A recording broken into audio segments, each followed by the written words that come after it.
Hi everyone, welcome back to another 21 and Sensory podcast episode with me, Emily. On today's show, I am going to be doing a bit of a catch-up, so it's just me today. I know some of you prefer the rambling podcasts, so this is one of them. So the last catch-up I did was in May, and you may remember that I kind of did a sort of life and mental health and job update, so I do recommend going to listen to that one if you haven't already. But I'm going to do like a really whistle-stop tour of kind of the slight pickle I was in then compared to now. So yeah, I would grab a snack, grab a cup of tea or a coffee or a hot drink of your choice, and we're going to go through things. Okay, so I think I'm going to start with job stuff because that was the kind of, main stuff that was going on. So if you're not caught up on all things Emily, I mean, why should you be? But if you did listen to that podcast in May, thanks. So I have worked as a graphic designer since I graduated in... When did I graduate? 2016? So I worked for... I'm basically giving you my CV, guys. So I worked for a creative agency for 8 months after I graduated, and then I worked at a company for 5 years. Mixed bag at that company. And then in June... Was it last year? Yeah, June last year. I started a new job. All of these have been graphic designer positions of various kind of seniority, is how you say it? Various levels of graphic designer. And so I started a new job in June last year. And then it was going okay, I was doing well, I told them I was autistic. And it didn't have anything to do with that, just in case anyone's like, oh my God. It's just that in December last year, my maths is terrible, I can't think backwards. In December last year, we were told that the company was going to be making some redundancies and that me and the team that I was in was at risk. And this was the first that my manager had heard about it as well, so it really wasn't communicated very well. So in January, about, I think it was 120 to 150, I don't actually know, over 100 people at the company that I was working at were made redundant, and that included me. So since the end of January, I haven't had a full-time role, but I've been looking for a full-time role because I know that I need that routine every day of having a full-time role, but it needs to be the right role for me. So I had been freelancing since then, right up until this point, and I am recording this on Monday, the 4th of September. So yeah, I have been freelance since pretty much the start of February, I would say. And have got to work on some really cool things and with some really cool people, kind of illustration stuff, graphic design stuff again. In a weird twist of fate, about a month ago, my old manager from the redundancy job reached out and was like, the company that we used to work for needed some graphic design help. So I was only too happy to, tell them my day rate and work for my old company. I mean, really. So really, they needed a graphic designer. Anyway, not going to go into that. So yeah, I have been job searching since then. It has been a very slow process. If any of you are job searching right now, I feel for you because, there's always competition. I get that. But I feel like this year particularly, there's been a lot of people changing careers or just shifting to different industries and things. And I don't have a problem with that, but I feel like it's been even more kind of cutthroat in terms of being quite tricky to get jobs and even just to interview for them. So I've interviewed for many jobs and some of them, one particular one stands out because there were about 5 rounds of interviews, 4 or 5 rounds. So I had a first round, which was just like an initial chat with their HR, and then I spoke to the hiring manager, and then I did a design task, and then I had to present my design task to them and the team, and then I had a chat with the CEO, and then I was like, okay, great. And then they got back to me a week later and they were like, I'm sorry, we've gone with someone else. I was like, okay, can you give me any feedback? And they were like, no, like, you know, like they couldn't give me any like constructive feedback other than the other person was just like, you know, nudging slightly ahead of me in terms of experience. So yeah, that was really frustrating because also, I don't know if you guys are aware, but I feel like with design jobs particularly, it might happen in other industries, I don't know, but they get you to do like a design task to kind of prove that you can do graphic design, despite having worked as a graphic designer now for 7 years. Yeah. And they also make you do it for free. So it's like free labour, and then obviously you're doing a presentation. So, I mean, those rounds of interviews probably they're about an hour each. So let's say 5 hours of interviews. And then I'm not the fastest worker in the world. My processing is not great. So I took my time to do the design task. So say maybe like, I don't know, a day worth of work. So like, I don't know, 8 hours spread over like a week or two. That is a good thing. They do give you like a week or two to do it because they appreciate that some people might still be in full-time roles. So then you do that, and then you have to do you send that across. And while they're looking at that, you then have to like put into a presentation like all your thinking behind the design task. So a design task can be anything from like a leaflet or a poster or social media designs or kind of picking apart a company's brand and what I'd do in terms of rebranding and things like that. So yeah, the kind of level of work can be quite different. And I think over this year I've done maybe 3, potentially 4 rounds of interviews where I've had to do like design tasks for separate companies. And it takes so much time, and obviously it's unpaid as well. So you kind of have to take the hit on that. Anyway, sorry, getting away from the point. So yeah, I got really far in that interview role, and then it went to someone else. So I was gutted. Because you know when you get a feeling you're like, this could be it, and it was like a fully remote role, which is what I'm kind of looking for. And I was like, you know, I've got a good-ish feeling about this. And because I hadn't got any kind of indication, there were other people, you know, also doing the same thing. Like they were effectively dragging other people through this 5-stage process. I kind of felt like, oh, I could be in with a chance. But no. So I was pretty deflated after that, but I just was like, keep going. And I've got like a list of all the jobs I applied to. There's so many. To the extent that I've probably got a list of like hundreds of like places that I thought about or wanted to apply to or did apply to. So yeah. So after that kind of hit, I kept looking, and there's kind of a specific industry that I have the most experience in, and it's an industry that I want to stay in. So I kind of was looking around a bit, and then I was like, do you know what? People had suggested this to me, is to do like a LinkedIn post being like, I'm freelance, like please, you know, let me know if there's any work you'd like to do, because obviously my network on LinkedIn would be within the industry that I had previously worked in. So I was like, okay, I'm just going to put up on LinkedIn that I'm doing freelance work, but also I'm really open to a full-time role, like do reach out to me. And I got like a few inquiries and a bit of work through that, so that was good. And then I had this company reach out to me via email, and it was actually someone that used to work for the company that I was at for 5 years, and they'd also like moved role to another company within the same industry. So they reached out to me and they were like, hi Emily, like we'd love to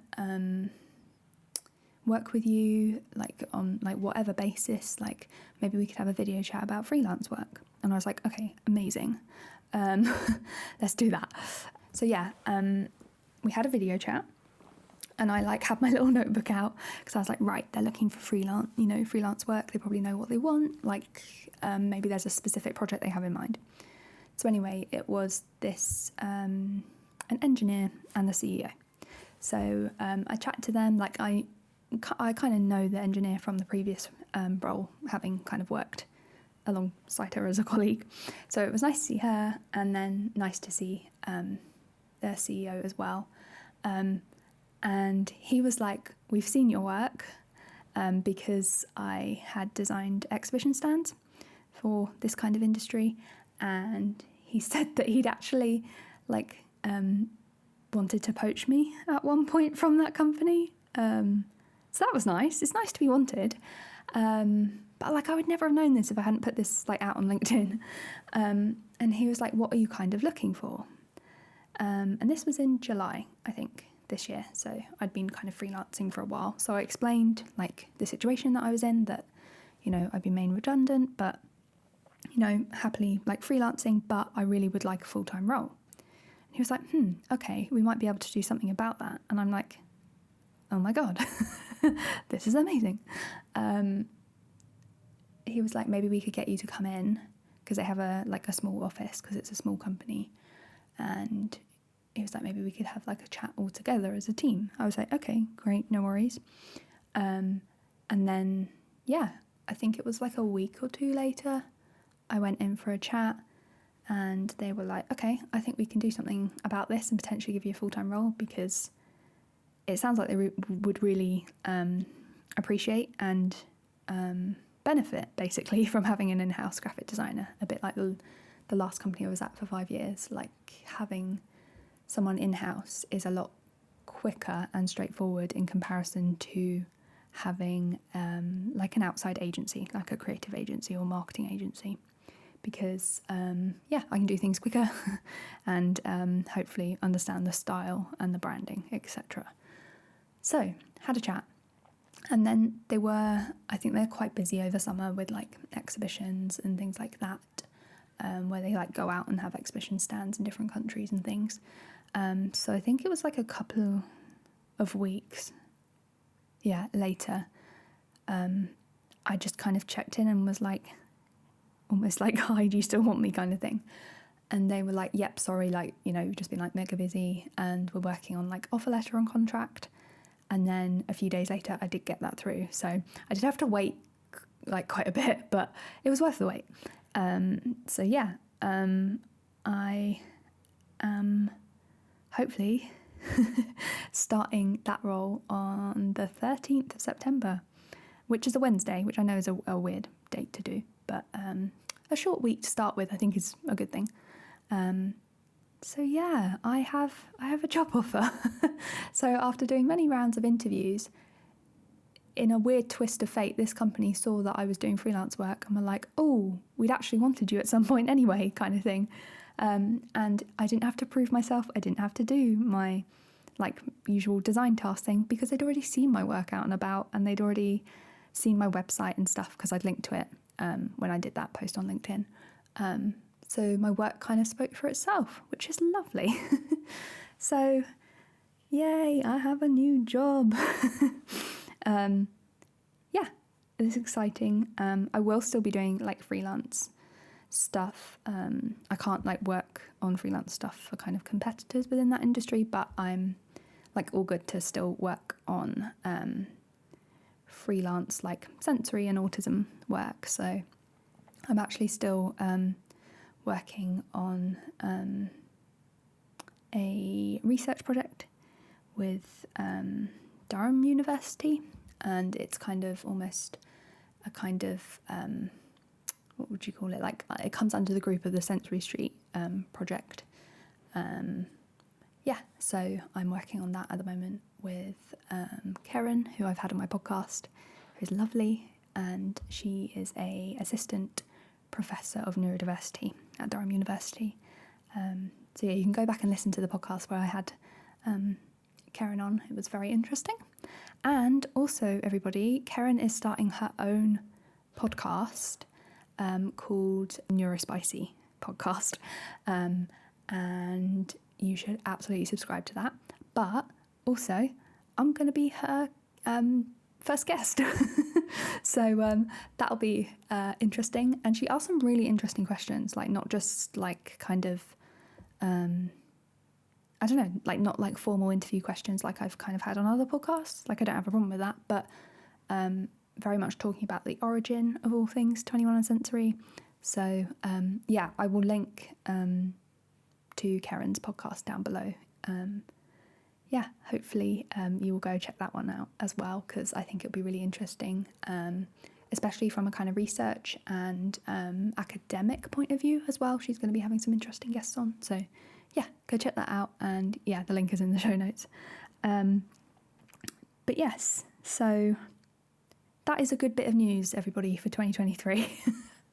Because in my last May update, my mental health was not great. I'll come on to that.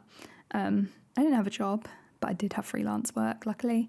And I kind of felt like I didn't particularly have a grip on my life or reality. So we've come slightly up from there. So this is a good thing.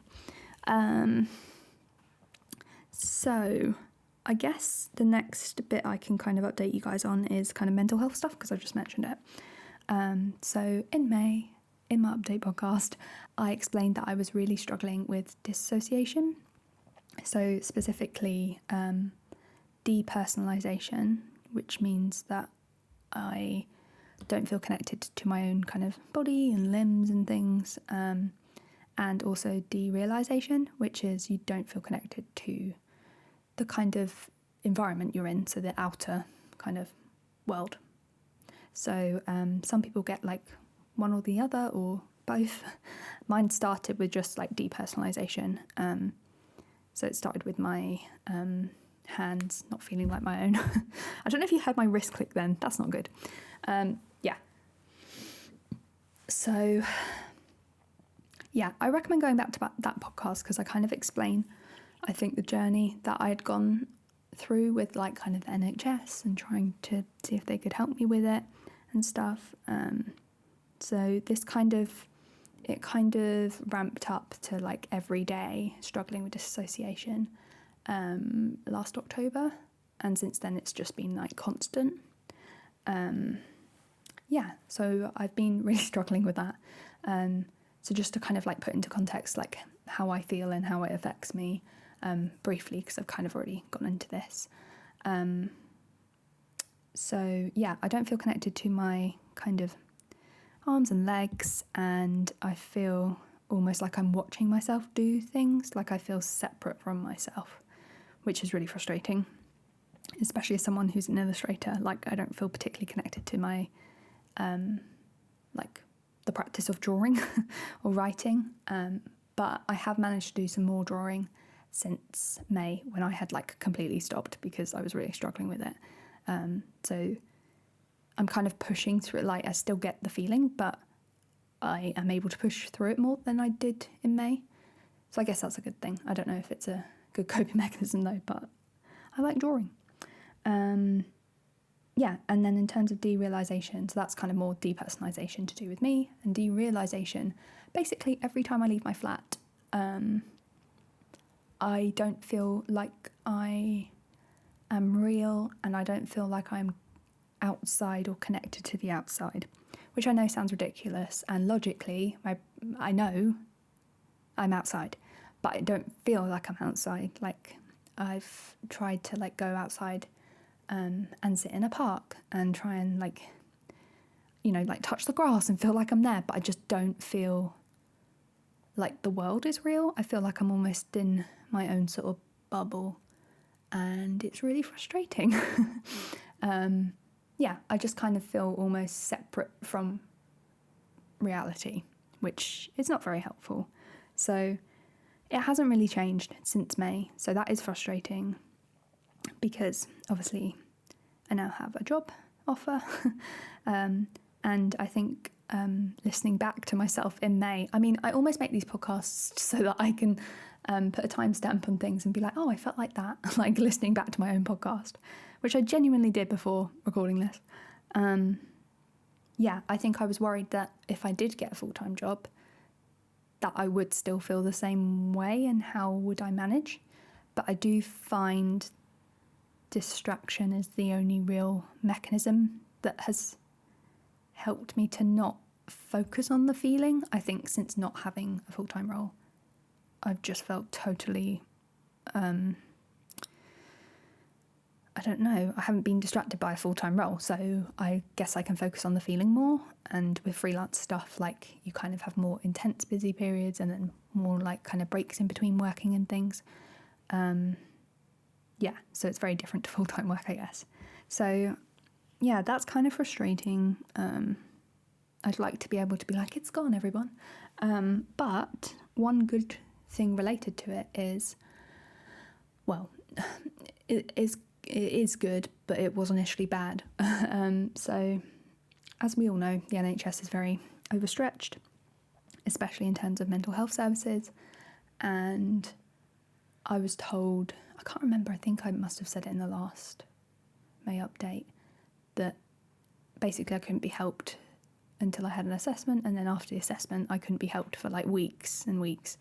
So I was like, okay. And also I just, since May, I haven't even been contacted by the like local mental health service team that I'm under, so I'm not sure what that's about. Anyway, I was like, right, do you know what? I'm going to have to go private again with the therapist. And some of you long-time listeners might remember that when I was 25, I was really struggling sensory-wise and had sought out a private therapist because, again, the NHS couldn't help me. And that therapist had told me that I was displaying autistic traits after, I think it was like a few weeks, months of seeing her, and that she couldn't take me like forward, like she couldn't take me any further, and that I needed to go and see my GP for an autism assessment. So that was my last experience of therapy, which is not great because I was obviously paying this lady and she had what I believed was a sensory background, but I don't know how to feel about that anymore. So yeah, that was my last experience, which wasn't great. So I was like, right, I'm determined to find someone with a better background who isn't going to ditch me, who understands autism, because that's how I'm wired and how my thinking is, and also understands the disassociation that I'm going through and can help me with that. So I had a look in the area that I live in, and there wasn't really anything. And this would be private therapy that I would pay for myself, so not like through medical insurance or anything like that. So I was aware that it probably would be expensive, but I was willing to give it a go because it might potentially help. Anyway, so then I started to kind of look out of the kind of, county, borough, the local bit to me. I started to look further away. And I came across a doctor who has a background in autism and learning disability, and also disassociation alongside other mental health conditions. And I was like, oh my God. So I contacted her via email and explained, I gave a very top level overview of the issues and why I had specifically thought she might be able to help me because of her background. And then since, I think June, was it June? Yeah, I think it was June. I have been seeing her once a week, because I think after the first couple of sessions, we did it like once a week. And we were trying to work out like how often I should come. And I think we kind of got through the extent of the like issues and things that I wanted to potentially talk about or have therapy help me with. And she was like, yeah, I think you need to come every week. I was like, okay. I don't know what that says about me. But yeah, it's been really helpful to have someone totally independent to, the people in my life, the family in my life, because in previous podcast episodes you might have realised that I would talk to my mum about this sort of thing, but that my mum shouldn't have to be like a therapist to me kind of thing. But I think, a lot of people have that with their parents, where they have like, a relationship in which, they're the only people that they can really talk to about the really hard stuff. So anyway, it's been nice not to have to rely on my mum, like being free kind of thing. And obviously I know I'm paying for this therapist, but she is a doctor and she has background in that, and also in terms of like learning disabilities and things like that. And I just kind of felt like she would potentially be able to help me, and I have found it really helpful so far in terms of understanding how I think and how I'm wired, and I don't know what, just kind of like trying to work out if there are any coping mechanisms that work. I'm really trying to get to the root of the disassociation and why it started and how to maybe relieve it a bit. So it's been interesting, and I'm trying to do more like alongside this generally. I'm trying to do more like meditation, and I know I've kind of talked a bit about like mindfulness and stuff and how I find it really difficult, because it's really hard to stay focused in a kind of listening to a meditation kind of thing. But I just try it and I sit with it, and it doesn't help my disassociation, but I'm assuming it can only be a good thing for anxiety and things. So I'm trying to keep at that. So that is one good thing, in that I have some support. It is expensive, I'm not going to lie, and I am using my savings, which, it's not ideal. It's savings from the jobs that I have had in the past. It is my money, and I just think it's potentially worth it to get some actual professional help that's ongoing, because even if the NHS could help me, it wouldn't be particularly ongoing or I just think thorough enough. They just don't have the time or the staff. So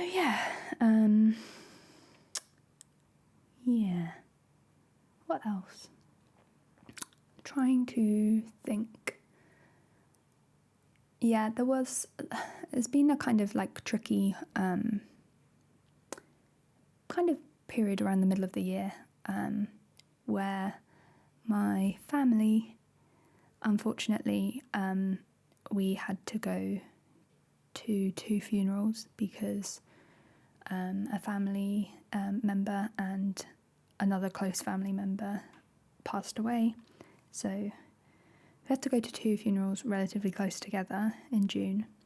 And then also, I'm really sorry to say that my little family dog also passed away in June, which was really sad. He was almost 16 and he had the best life. And you might have kind of heard me talk about him on Instagram. He was a beagle, and he was a rescue one that we adopted, I think, when he was 2. So yeah, we had him a very long time, and 16, like almost 16, is pretty good for a beagle. But yeah, he just got very old and frail and was struggling with his back legs. I feel like that's quite a kind of elderly dog thing, is that their like legs slip out from under them. So yeah, that was really sad as well. So it was a bit of a kind of rubbish mid-year for my family, because it almost felt like 3 really like quick succession deaths. And I know obviously one of them is an animal and not a human, but I do really think, and I was speaking to my mum about this as well, and she had said it to me, she was like, I do really think that having a pet pass away is really difficult, because only other people who have pets or are pet lovers will understand it. So I think my mum had come across like, you know, people who just didn't really understand because they didn't really have had a dog or a cat or something like that around them 24/7.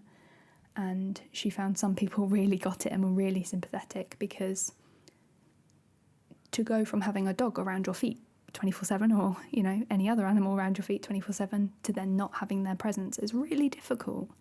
And especially for my mum, because obviously I don't live at home. But even when I pop home, I expect to see my dog there, but he's not. So yeah, I think my mum's really missing his presence. I mean, we all are, but I think my parents and brother especially, because they're still in our family home, whereas me and my sister moved out. So yeah, it's a tricky one, but hopefully one day my mum will get another rescue dog. She said probably not a beagle, which I kind of agree with, because I feel like nothing can meet the standard of our previous beagle. So yeah, I think she will get another rescue dog at some point, and hopefully one day I will own my own sausage dog. If you have listened to this podcast before or seen me on Instagram, you know I'm obsessed with sausage dogs, and I currently look after other people's sausage dogs, but I really want my own. So one day. Cool. So that's kind of life, mental health, job done. Briefly, just want to mention that I started up a little Patreon page. So people can sign up to it. You get access to podcasts a week earlier than the rest of the world. So yeah, if you want to get access to this podcast a week earlier than usual, because I post once a month, then do sign up to my Patreon. Also, I'm doing loads of random stuff over on Patreon. So I'm doing like photo dumps, videos of like sketchbook flick-throughs, just specific audio content just for Patreon. Also just sharing drawings and what I'm reading and things like that. I will move on to what I have been reading in this podcast as well. But yeah, just posting kind of photos and bits and pieces over there. And yeah, I'm just kind of really enjoying having a kind of separate space for that, because I feel like I do also have a blog and obviously Instagram, but I just feel like it's a nicer kind of tight-knit community over there, and it's just quite a nice kind of, you know, running conversation to have over there. So yeah, I will pop the Patreon link in my show notes. It's £3 a month. I just have the one tier, and I totally appreciate that £3 a month is, you know, quite a lot.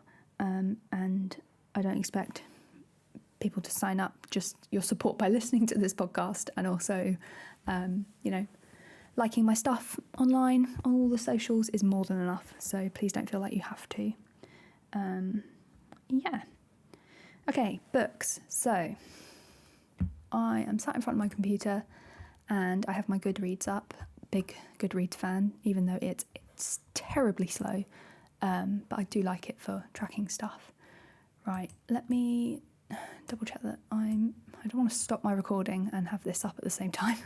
Okay, so I have been reading all manner of things since I last spoke on this podcast. So in terms of kind of autism books, I have read Strong Female Character by Fern Brady, which was really good, really interesting, to the extent that I made my mum read it.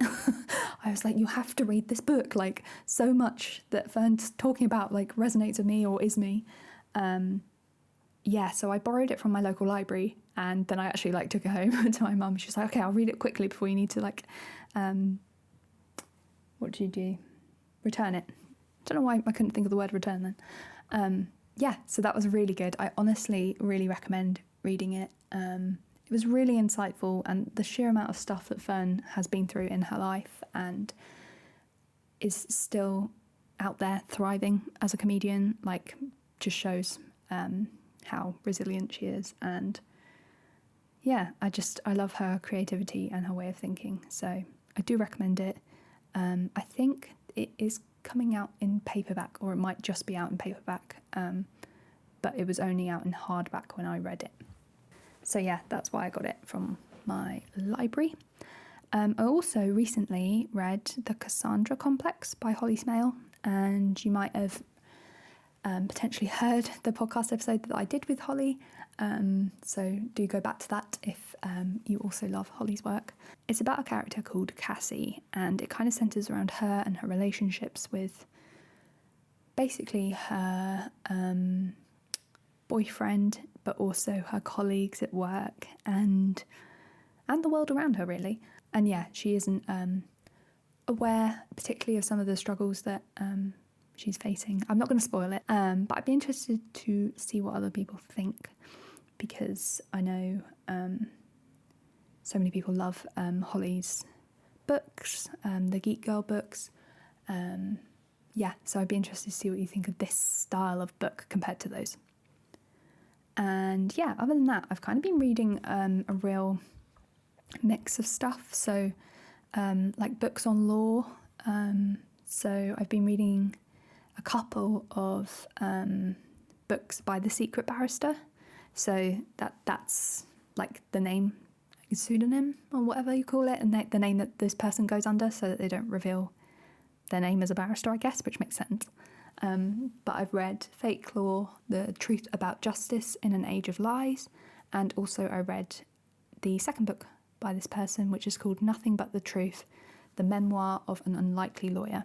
And they were both so good, and it was really interesting to hear, especially like the second book, like the actual journey to become a lawyer and how it works, and the kind of placements you do with different kind of law firms and things like that.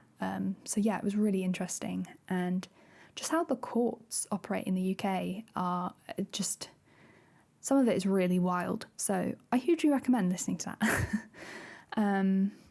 Why did I say listening to that? I guess you could listen to it as an audiobook, but I read it. I also read Gas Man, which is by Colin Black, and that was a really good book about an anaesthetist. I can't believe I managed to say that. That's someone that administers anaesthetic. So when you're put to sleep for like a surgery or things like that, and it was fascinating. I just love hearing people's stories, which I guess is why I have a podcast where I interview people. But yeah, it was really interesting to hear how different it is putting different people under for surgery and people's reactions afterwards and things, and how to manage children, putting them through surgery and things like that. It was really interesting. So yes, I recommend that. Did I? Oh yeah, earlier on in the year I might have already mentioned that I read Life Lessons from a Brain Surgeon by Rahul Jandial, which again was another kind of doctory based book, but that was really interesting too. And oh my word, I mean, training to be a brain surgeon it sounds fascinating, but equally so complicated. And I have just so much respect for this person, and just, you know, it really is cutting the edge of life and death. So again, a really good book. What else have I read? Oh, I also read, this is again from my local library, it's called Takeaway, which, so the main long title is Stories from a Childhood Behind the Counter, and it's by Angela Hui. She grew up behind basically the counter of a Chinese takeaway restaurant in rural Wales. So yeah, it's just really interesting to hear like how this takeaway was run, and how her parents came over and set up this business, and how there were lots of different Chinese takeaways run by Chinese people, like across Wales and obviously across the UK at that time, and what it was like basically to be a child running around a takeaway, and her having to do her homework behind the counter and answering the phones at the same time and things like that. And it's really interesting, and just her family running this this takeaway shop for like 30 years, is really interesting. And yeah, just the kind of family dynamic and how busy this takeaway was and how it affected them all growing up and them not really being able to be, teenagers like the rest of their peers and things. So yeah, very interesting. Definitely recommend it. And I really like the way it was written. So yeah, those are a few of the books that I have been reading. If you can hear me clicking, it's me just going up and down the pages of books that I have read. So how many books? Let's have a look. The one thing I like about Goodreads is that you can set how many books you want to read a year. Reading challenge. Let's have a look. So far I have read 20 books this year, and my challenge is to read 25. What did I do in the other years? Let's have a look. So in 2022, I read 25 books and my goal was 20. So I guess that's why I put it up to 25 this year. The year before, I read 25 books of my goal of 15. So that was 2021. And then in 2020, I read 19 books of my goal of 15. So I have kind of steadily been kind of raising the bar. I don't understand how I've been talking on my own for 40 minutes. Yeah, I guess updating you on my life takes time. That sounded dramatic, didn't it? Yeah, so I guess this brings my update to a close. I hope this was potentially interesting. Yeah, I hope some people found it potentially insightful as well, just in terms of job process and mental health stuff. But yeah, hopefully I will do another update at some point, maybe around Christmas time, because then I will have been in my job since mid-September. I like to do a kind of Christmas roundup because it kind of ends the year nicely, but also I feel like I have the time if I have a full-time job, because a lot of companies shut down operations over Christmas, so we have more time off, in the UK especially. So yeah, maybe I'll do another update then, just to check in with everyone, see how everyone is, and see if I still have a job. Not that I shouldn't, but since being made redundant once, you can never be too careful. Cool. So thank you so much for listening. If you got to this end point, you deserve a clap. Please do follow me on the socials. So I'm at 21 and Sensory on Instagram, on Twitter, on TikTok, on YouTube, on Patreon. It's the same everywhere. And I also have a blog as well, which is just 21sensory.wordpress.com, where I like to do some longer form writing. But yeah, I hope that you all have had a good day and you continue to have a good week and month. And I will hopefully check in and update you all soon. Bye.